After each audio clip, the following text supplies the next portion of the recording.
Come on in closer. Now what we're going to do is if we find a snake under there, we're not going to drop the rock back down. We're going to let the snakes move out of the way because if you put the rock back down, you're probably going to crush them. Okay? Everybody ready? You want that? You don't want to or you do want to? Okay. All right, let's see what we've got. Oh my God. Ready? Here we go. 1, 2, 3. Oh, it went that side. Oh, it went that side. Papa, वहीं पर है. No, I'm taking it. The garden. Oh, he's gone. It went that way. Oh, up your pants leg.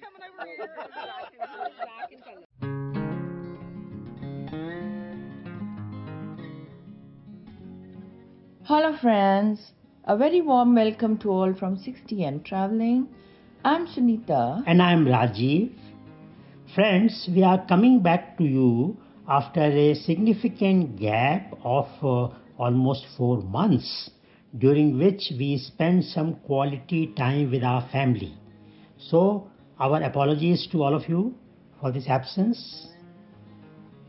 Now, in the present video, we take you out on a twilight hiking tour in the Shenandoah National Park in the United States.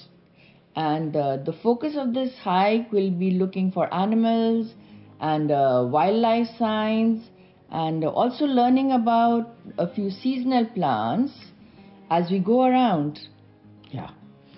This is a very popular activity in the Shenandoah National Park, and it happens in the famous Big Meadows. Yes, which is on the Skyline Drive. Yeah, it's on the Skyline Drive. We hope that you like this video. And if you do, then please do remember to like, share and comment. And don't forget to subscribe too.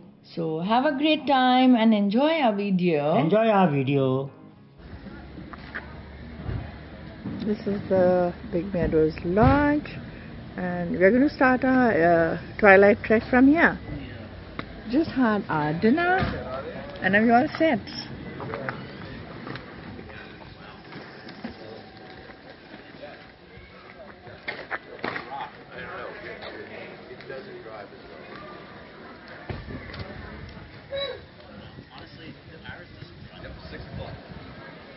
Now, we're all set for the twilight trek. I'm carrying a water bottle and off as well. What is off? Off for mosquitoes. Oh, mighty mosquitoes there. So, and I'm all set with the walking stick as well.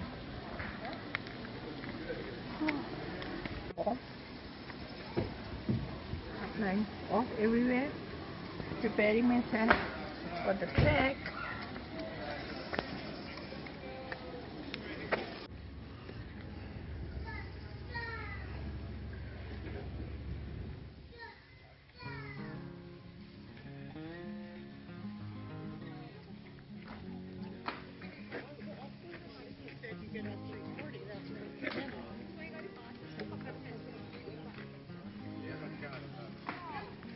Done.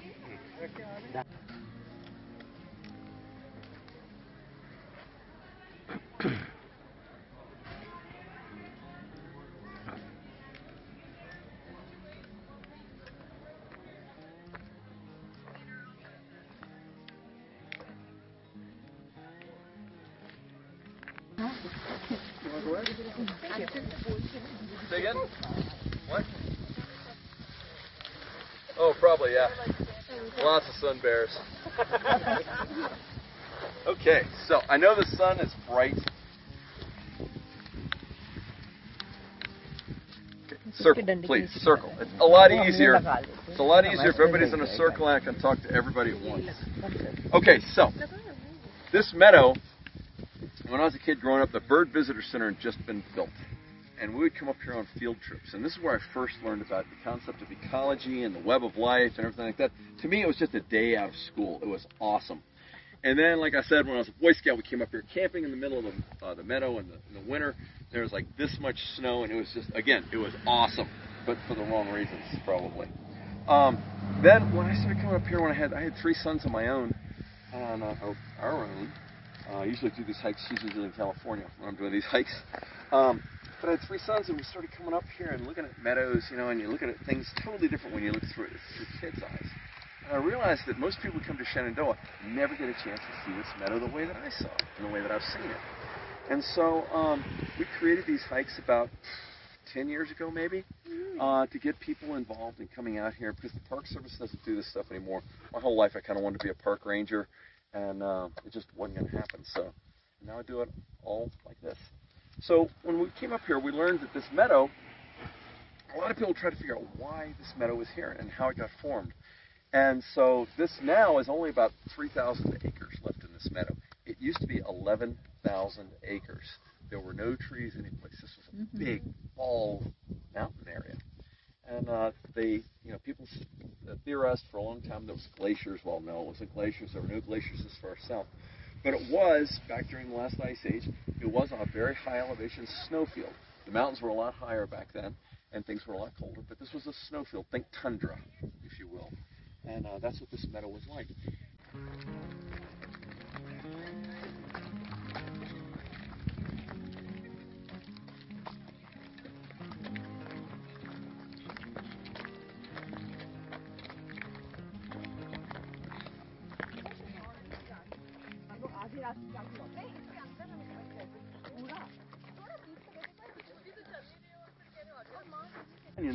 Is only found at high elevation meadows for the most part. I've found them in Colorado, or not Colorado, northern New Mexico, and I've found them, different places like that. But it's usually high, and you don't think of them as being on the East Coast, but here they are.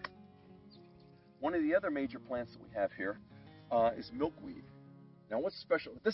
Think of Big Meadows as an island in the middle of the mid-Atlantic here, and it's a great wilderness area. It's a stopover point for all kinds of animals. But what's important about milkweed? This meadow is full of milkweed, as you'll see tonight. What kind of butterflies? Monarchs, yeah. So monarchs exclusively feed on milkweed. Did you know that? It's not like, McDonald's one day, milkweed the next day, and Burger King the next. It's like milkweed, day in and day out. Does everybody know why it's called milkweed? Yeah, it's not kind of, it is. Watch, I'm going to break a leaf off. This is my sacrificial milkweed plant. That's why it's so trampled here. So when you break a milkweed plant, the sap is actually a latex. See how it's white there? The most simple thing there is.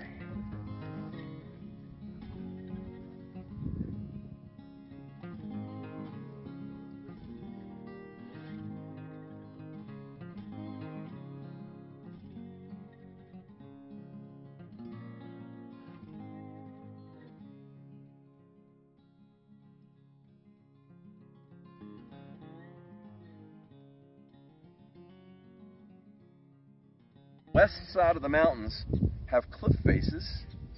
Okay, the east side of the mountains are sloped. So what that means is the west side of the mountains have all the cliffs, the east side of the mountains have all the waterfalls and the cascades. Has anybody been to Dark Hollow Falls or Cedar Run or White Oak Canyon? All of those are on the east side of the mountains, and those all have basalt underlying all the waterfalls. Now what makes that special is basalt, when it hardens, is a very fine-grained stone. Okay? It's impermeable. Water won't go through it. Water just sits on it. It is also very soft.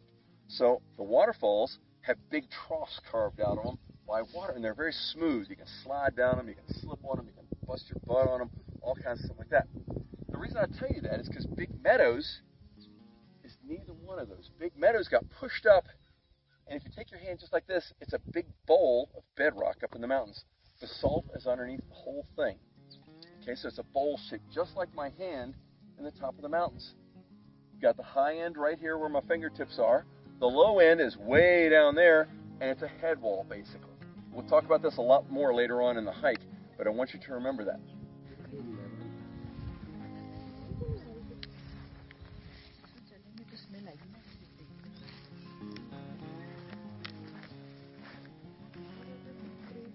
Here's the real good one right here.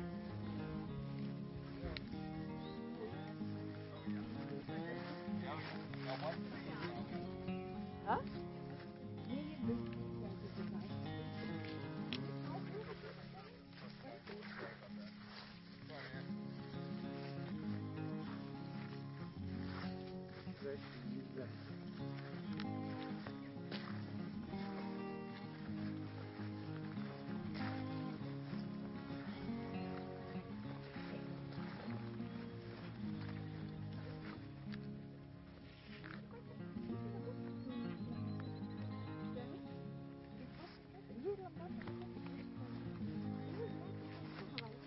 कहाँ पे?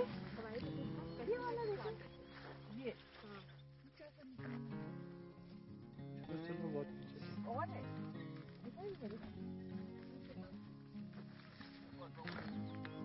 ये पता करना चाहिए था कि कौन सा प्लांट है।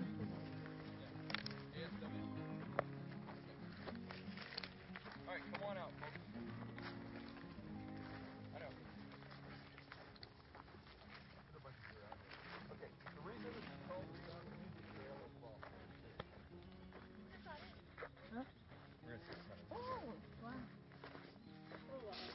So, what happens with the deer? We're gonna see a lot of deer tonight. A lot. Okay, so what happens with the deer?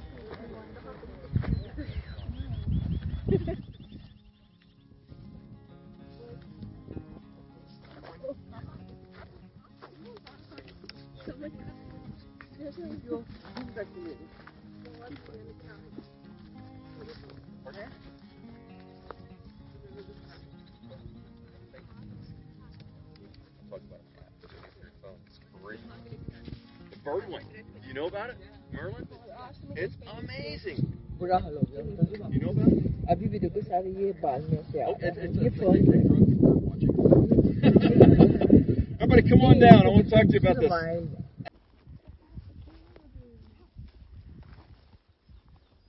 Really small. This year. Here you can see it. Is it orange? Yeah. Nice. Oh, that's beautiful. That's beautiful. Okay, and theoretically, Queen Anne was knitting some lace. What do you do with lace?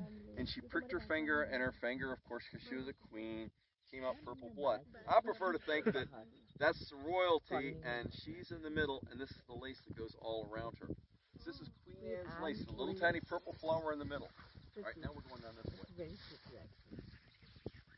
So pretty. Queen Anne's lace. Very pretty. Chalo, let's go.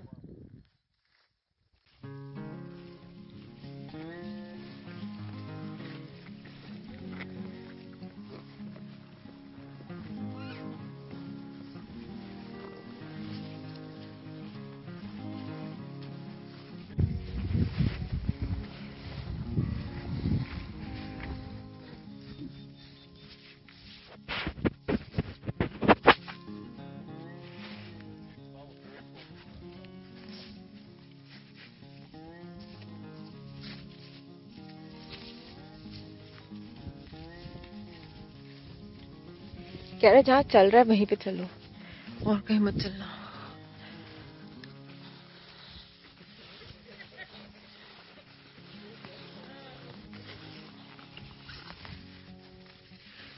जानवर तो एक भी नहीं दिखे, बोल रहा था बहुत जानवर दिखेंगे। Everybody squeeze in, squeeze in. They're all over. There's one right over there behind them too. What is it? That's why it's important to stay on the trail. Oh. Slide on around. I want everybody to see this.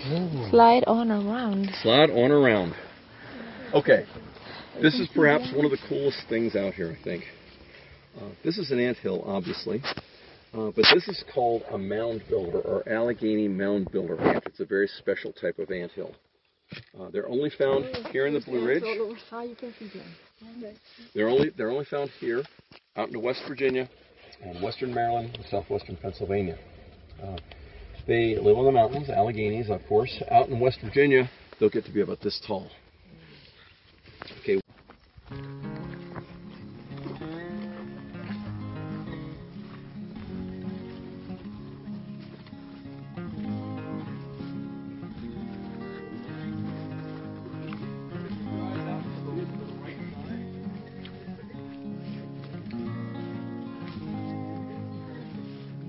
Turtle.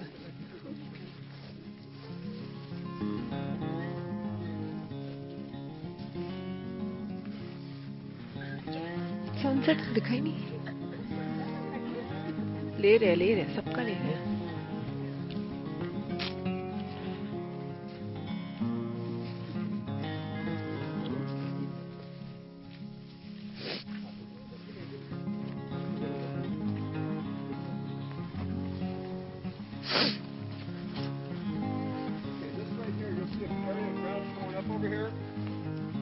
Can everybody hear me? Mm-hmm. Okay, as as we pass this area, this was a yellow jacket's nest. It was torn up by skunks. Oh. Skunks tear up yellow jacket's nest. They go for the larva. Just like bear don't go for the honey, when they tear up honey nests, they go for the larva. They don't.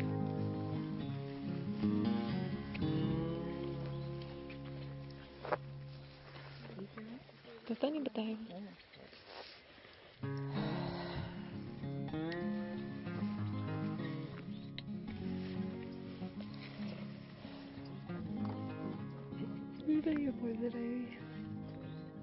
ये है नहीं ये नहीं है. Okay, there are two primary members of the blackberry family up here. In this thicket right here, we have traditional blackberries. Now these froze, the first blossom froze, and as you can see, on some of these there were new blossoms forming. These will have fruit maybe in October, maybe not at all this year. Some of them have tiny little fruit on them here from the first batch. The other blackberry crop that we have here is called dewberries, and they're little vines that are less than a foot tall, close to the ground.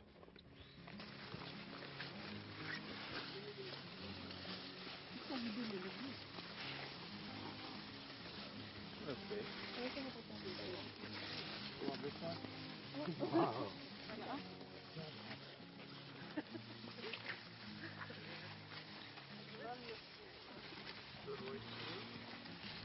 All the way around.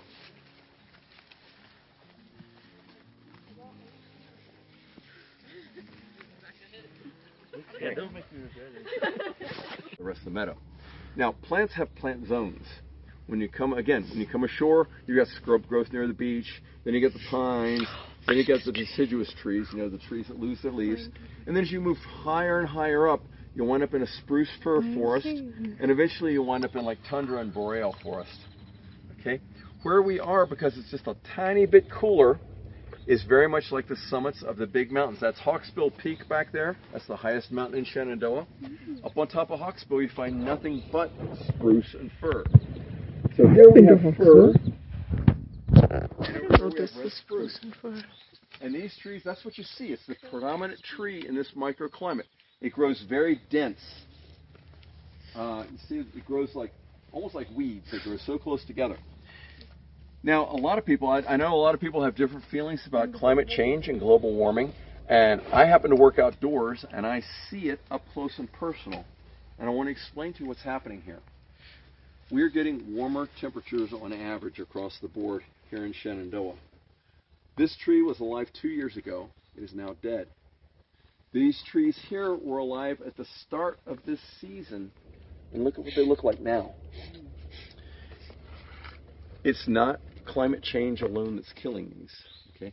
Temperatures, what happens is with rising temperatures, it allows insects to come in that don't normally live here, like with the apple trees. The insects can weaken the trees. They bore into the trees, and we'll talk about this a little bit later on. But what happens is we've got a huge deer population in Shenandoah. Remember we talked about the deer rubs? Mm-hmm. So if you look at these trees, you'll notice that they all have places where the deer have rubbed off the bark. Mm-hmm. Okay? In a normal world, a tree can survive that. The antlers are going to rub up and down, but the tree's going to bounce back. Because we have borers and insects weakening those trees, it's causing the trees to plain out and out die, like this one. The deer rub combined with the insect damage is causing the deer to die. Okay. So that's when we talk about climate change and global warming. It's not necessarily the temperatures; it's the insects that help weaken things. We've got so many different insects. Now, let's talk more about bear. Any questions about that before we go on? Okay. People used to get really angry at me and say, climate change is baloney. Well, we see what's happening. So I don't want anybody to get angry at me, please. So now let's talk about bear again. Bear are smart. They're not going to expend a whole lot of energy, digging up an anthill when they can go to one of those anthills there and just sweep off the top and chow down, right? So the other thing is bear are very strong. Bear roll rocks. Who's walked down a trail here in Shenandoah and seen a big rock in the middle of the trail? I have, and every time, you know what I say? Those damn teenagers. Well, it's not teenagers at all. It's bear. So what bear do is bear tend to roll rocks. Now, bear in this case, this bear that moves this rock, it started off right here, in this depression. There's a little depression right here. And then it rolled it to here. There's a little spot right here you can't see right now. And now it's here. And what they're doing is, again, they're farming protein. As the rock is rolled, the grass dies. And as the grass decays, you've got decomposers that come in. Decomposers are things like ants and termites and snails and spiders and all that sort of stuff. So decomposers come in. So if a bear rolls it up, he's like, hello, and just goes to town. If he eats some plants, went up lakes. Come on in closer. Now what we're going to do is, if we find a snake under there, we're not going to drop the rock back down. We're going to let the snakes move out of the way, because if you put the rock back down, you're probably going to crush them. Okay? Everybody ready? You want that? You don't want to, or you do want to? Okay. All right, let's see what we've got. Oh my God. Ready? Here we go. 1, 2, 3. Oh, it went that side. Oh, it went that side. Papa, वहीं पर है. No, I'm taking it. The garden. Oh, he's gone. It went that way. Oh, up your pants leg. Black in color. Yeah. So one is there, right there. Okay. Is everybody okay? Let me get that one on my face. Communication system. Okay, so Just when we are. okay, we are going to go back through this little microclimate. Where the snakes went, you mean? It's okay. There won't be no more snakes. I don't promise, but I don't think. What I want you to do, though, please, is I want you to watch your eyes, because there are a lot of dead sticks here. We're going to be bending down. Watch your eyes. Don't poke your eye out. That ruins your night vision. And we're going to go right up through here, so follow me. संभाल के चलना.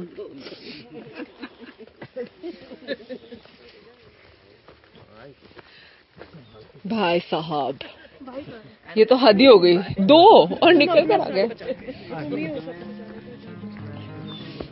आप सबसे आगे चले गए. अच्छा जी.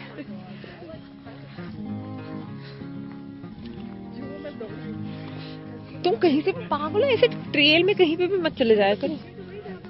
But off trail. You okay? Yeah.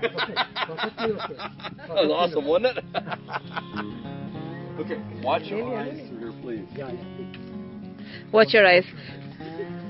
Watch your head, watch your eyes.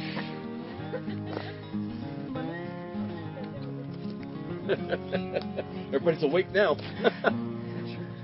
Sure are. The snakes helped. Yeah, I know. Is that why you do it, to make sure nobody falls asleep in the dark? Okay, just watch your eyes. Come on through. Gather in here. Yep, all around. So you notice on a lot of the trees, there'll be a lot of rubbing, especially on the spruce trees and the fir trees. Now, when the trees survive for long with a rubbing like that, that's what the antlers do. Now, this tree right here has become what's known as a nurse tree. This tree is decomposing, and it's decomposing in place, and it's providing shelter for baby spruce right there and right here. And as it decomposes, the nutrients that nourish this tree are going back into the soil to nourish offspring. Okay, we're going to go around through here. Here's the deer rub right here that you can see, and that stresses the trees a lot. We're going to walk over here to these grandparent trees. So just watch your eyes again. We're going to duck down a little bit.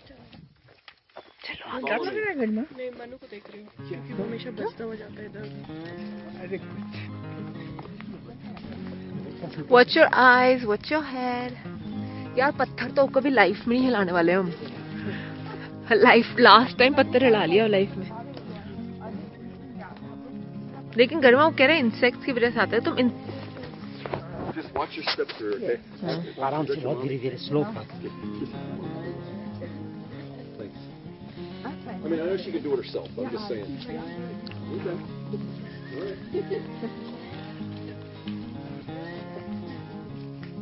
Got it? Papa, do you? 100%. Watch your head. Ma, नीचे.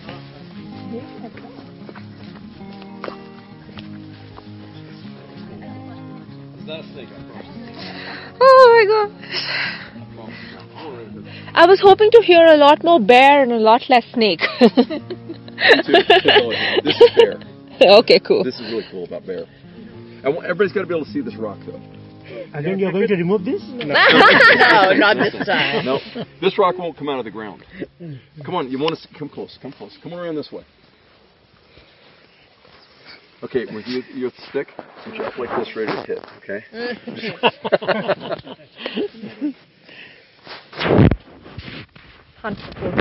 Okay. So the other year, I had the opportunity to just have a little bit of downtime, and I brought a chair out there and I sat there, and I watched over here, and I watched a little bear. He's down like this, and he'd pop up and he'd look around. And I said, "What the heck's that bear doing?" He'd go back down, pop up, and look around. So I brought my chair as close as I could without him running off.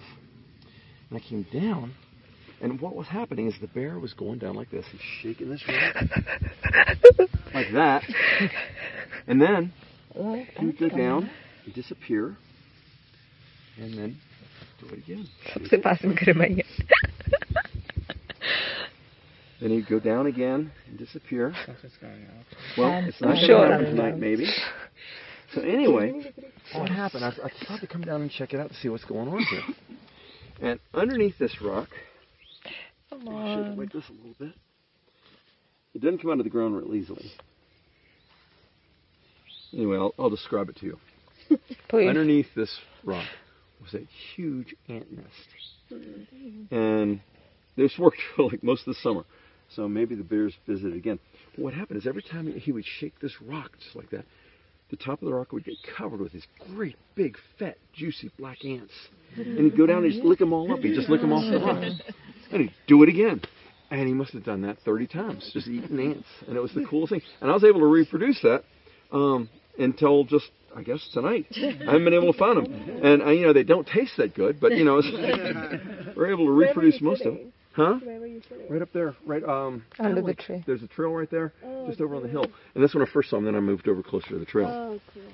So, let me try one more time. Come on. Maybe the snakes ate the ants. Pardon? Oh, there's ants coming up right there. I can see the ants. See the ant coming up? Yeah, from that. Yep. Oh yeah, I see it. You can see them. But just a few of them. Yeah, just a few of them. Not coming up like they normally come up. Yeah. They normally come up and say, "Who is this doing this?" They are wise. That's right. It's a setup. All right.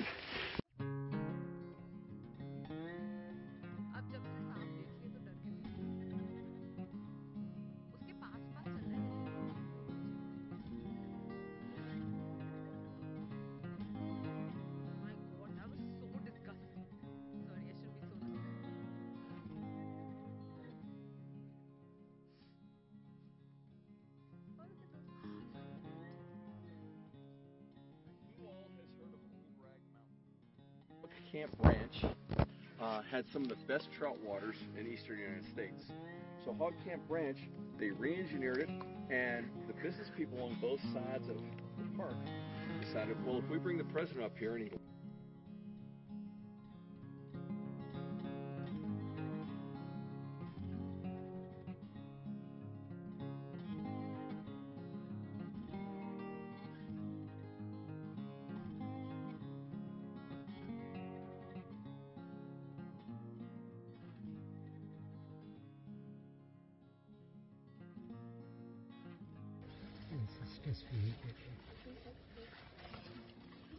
The reason I'm walking carefully is one of the biggest rattlesnakes I've ever seen was right in here. Was that a joke? Everybody squeeze in here. Come on down. Oh my gosh. One of the biggest? Rattlesnakes. Rattlesnakes. Okay, this is a mullein leaf. M-U-L-L-E-I-N. Want to feel it? Oh. Feel it and pass it down. Oh. This mullein leaf is an amazing plant. That's a second-year growth. The big tall one right there that you'll have yellow flowers on, that's second-year growth. Now, what is mullein good for? Well, first of all, Dory's taken some great pictures of the Turk's cap lilies.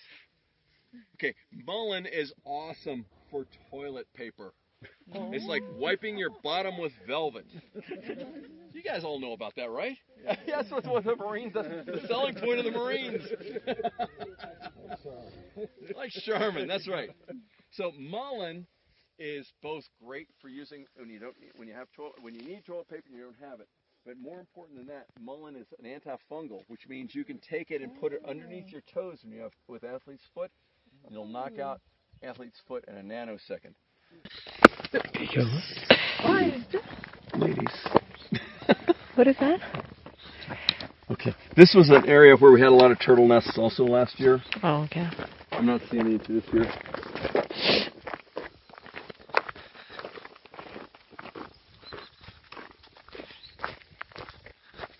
Everybody come up here and circle up right here.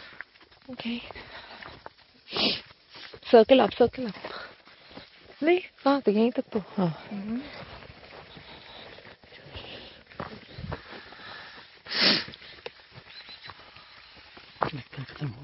नहीं अभी बहुत चलना है. Okay. So before we do anything else while it's still a little bit light, look down in the grassy area there in the middle. Remember what that grass looks like because we're going to talk about it a little bit more. Now, everybody get a good place where we can stand without worrying about falling over. And then I want you to just brace yourselves, and I want you to close your eyes and just absorb the evening sounds.